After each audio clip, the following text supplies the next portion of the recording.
Howdy, IB. This is Miss Kosh. This is an activity I like to use with HL that kind of leads us into doing proof by induction. And normally I would have you, we would be working this together, and we'd stop and talk about the main ideas, and then kind of go from that. Which I want you to pause the video and do that. Okay, so get started on this, and then pause and see what you can come up with, and then come back and check my work, and kind of go from there. I think that will be the most beneficial for you.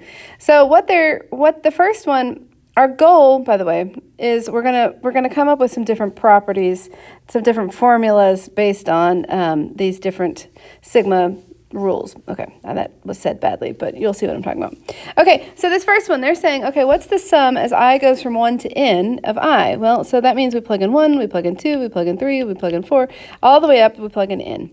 Okay, so the first term is, well, 1, 2, 3, 4, 5, 6 are the terms, and then the nth term is n. So the sum of the the s sub 1 was just that first term. S sub 2 is when I add 1 plus 2. S sub 3 is when I add 1 plus 2 plus 3, and then I'm here and here, and 21. There we go. So that's the sum of these first, if I added all these first 6 terms, it would give me that value right there. Okay, that's what that notation is referring to. Okay, so then I'm leading you through this on purpose.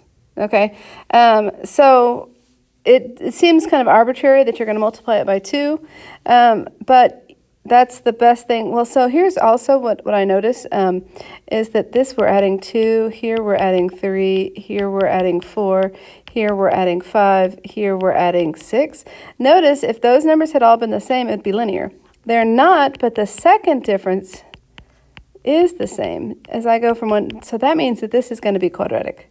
Okay, so that is a little trick for you, and then to recognize that since that second difference is all the same, it's going to be quadratic. Let me get rid of that clutter. There it goes. So I'm leading you to try and find that intentionally. So this is 2, this is 6, this is 12, this is 20, this is 30, and this is 42. Okay, so what you may notice is I don't want you to do the prime factorizations. What we're going to notice is that there's a pattern with the factors. So this is 1 times 2. This is 2 times 3. This is 3 times 4. Do you see a pattern? Hit pause, finish it out. See if you can finish this whole row, and then come back. Okay, you're back. 4 times 5, 5 times 6. 6 times 7. So notice this right here is the nth value, n shows up here, and then the other number is 1 more than that. So this would be n times n plus 1. Well, so what we have is 2 s of n is equal to n times n plus 1, which means therefore that s sub n has to be n times n plus 1 over 2. In conclusion, the sum as I goes from 1 to n of I is equal to n times n plus 1 over 2, which we can then go ahead and write n times n plus 1 over 2 right there. Okay, the next one says, well, what happens when we have I squared? So it's the same idea, so we're going to do the perfect squares, 1 plus 4 plus 9 plus 16 plus n squared. So 1, 4, 9, 16, 20. Well, pause. See what you can fill out before you at this point. So stop. You do the work and then come back. Okay, I'm back. And so the sum of the first is that's 1. This adds up to 5. 5 plus 9 is 14. That's 30. That's 55. 80 plus 11, 91. Okay. Notice on this one. Let's see. I added 4. I added, what did I add? 9, I added 16, I added 25, I added, something bigger. 5 gets me to 60, so 36. So this, I added 5, this I added 7, this I added 9, this I added 11. Okay, this is not linear, this is not quadratic, but notice it is cubic. Okay, that third difference is the same, so this one's cubic. So our final answer should be something cubic. Let me clear out the clutter. Okay, and then I intentionally lead you in this direction. And so we have times 6. I don't feel like thinking. 84, 183, 30, and 546. Okay, so now we're going to look for factors of that, and they have us consider the fact the 2n plus 1. So yes, this is a little bit tricky to kind of come up with on your own. I get that, but if you do 1 times 2 times 3, and then that's 6. If you do 2 times 3, that's 6 times 5. Okay, let's see. If I try 3 times 4 times 7, that gives me 84. This one is 4 times 5 times 9, I think. 20 times 9, yes, I think that's right. And then this is 5 times 6 times 11. And this one becomes 6 times 7 times 13. And so notice this value here matches that. This one is one more, and that happens the whole way down. And then this one is what they're describing with this 2n plus 1. Okay, so what we end up getting here is we have n times n plus 1 times 2n plus 1. And so therefore, if 6 times the sum of n terms is equal to this, then I can divide by 6. And I have that n times n plus 1 times 2n plus 1 over 6 is going to be, the sum as I goes from 1 to n of I squared, it's going to be equal to n times n plus 1 times 2n plus 1 all over 6. Okay, let's write that down here. N times n plus 1 times 2n plus 1 all divided by 6. We could do a similar process for the next 3. But it's kind of a beating, and it's a little bit beyond the scope of what I want to do with you. So let me just tell you, this is n squared times n plus 1 squared all over 4. This one is n times n plus 1 times 2n plus 1 times 3n squared plus 3n minus 1 all divided by 30. We don't use that one very often, but there you go. This is n squared times n plus 1 squared times 2n squared plus 2n minus 1 all over 12. Okay, that's a beating.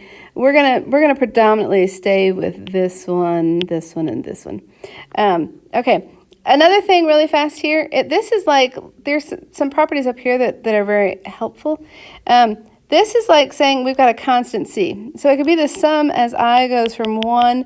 So if I have the sum, before I say that, if I have the sum as I goes from 1 to 5 of 4, what this means is I write down 4 plus 4, and I do this 5 times. 1, 2, 3, 4, 5, sure enough. Okay, and that's 20. And so what happens here is it's just n times c.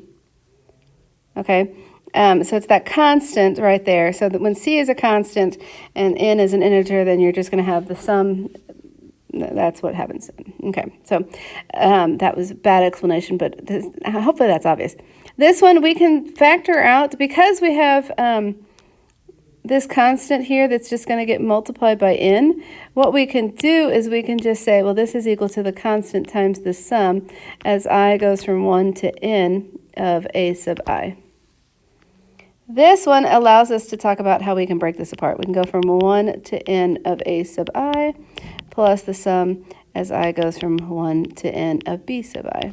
And likewise, the other one works the same way with subtraction. A sub 1, that's an I, that's not a 1. As I goes from 1 to n of b sub 1. Okay, very good. So now what they want us to do, and there's one more idea that okay. Let's jump to, I'm going to do the most difficult one. Well, I'm going to do D. And then you can go back and check my answer key for the others. But this will give you an idea. I'm going to do D, and then I'm going to do something that I'm going to encourage you to do at some point and say, as I goes from 1 to n of, let's do I squared minus 6i, and we'll just go with that. Okay, what I want to do is I want to convert this to an expression in terms of n. Okay, but hang on, let's do one thing at a time. My bad. Okay, so this, we know this to be equal to, well, oh, you know what? Nope, we're fine. The n value is 20. The cubic one is n squared plus n plus 1 times n plus 1 squared over 4. So this becomes 20 squared times 20 plus 1 squared all over 4. Did I remember that correctly?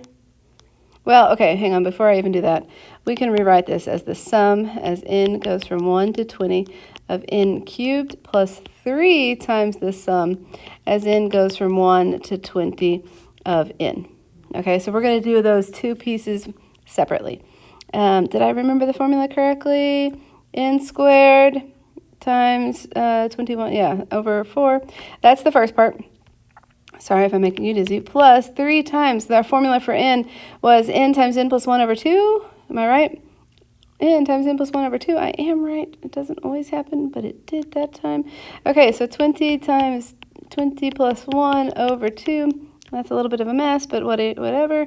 At this point, what do I get?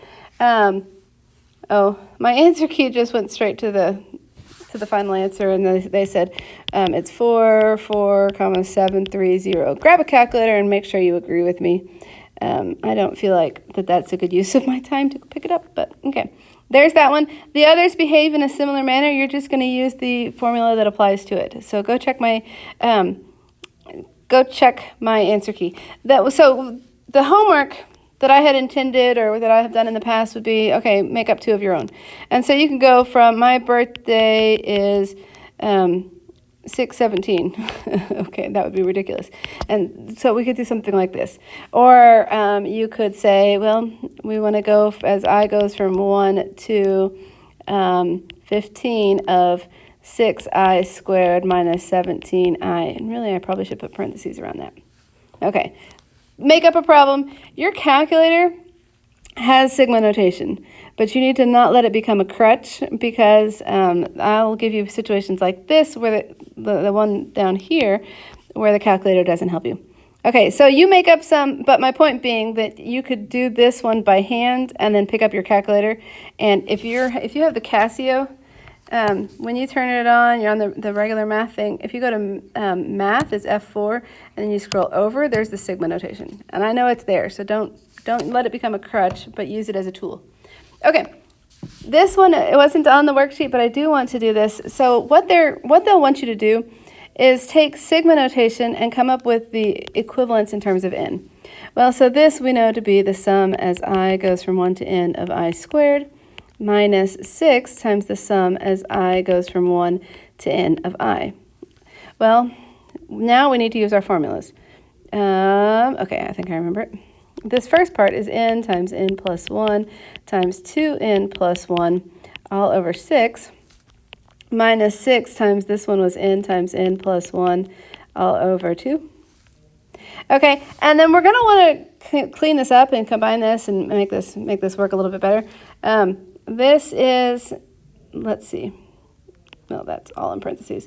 I need a common denominator, so I can multiply this one right here by 3 over 3, which seems silly because now I have a 6 that's going to cancel, but let's just go with it for a second. I want to be in blue. So I have n times n plus 1 times 2n plus 1 minus 18 times n plus 1.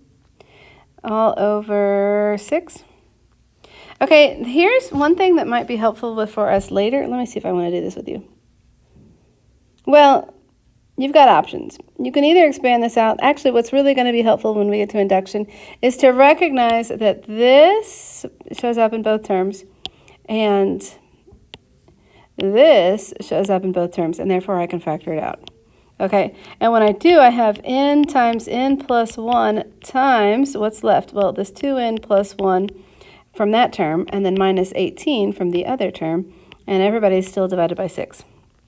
Okay, so then the brackets can clean up, and this becomes n times n plus 1 times 2n minus 17 all over 6. And so what we'll find is if we now have made we have now said that the sum as I goes from 1 to n of I squared minus 6I would be equal to n times n plus 1 times 2n minus 17. Okay, so you could pick a number and check to see that that's accurate, or just to make yourself feel better. But this will be very helpful as we get into induction. So for homework, create 2 problems that have a number here, and then create 2 problems where you have I and n, and then you're trying to come up with your new formula. So that'll be good practice for you on this, because this becomes really important when we do some of our induction problems. All right, good luck. Go practice.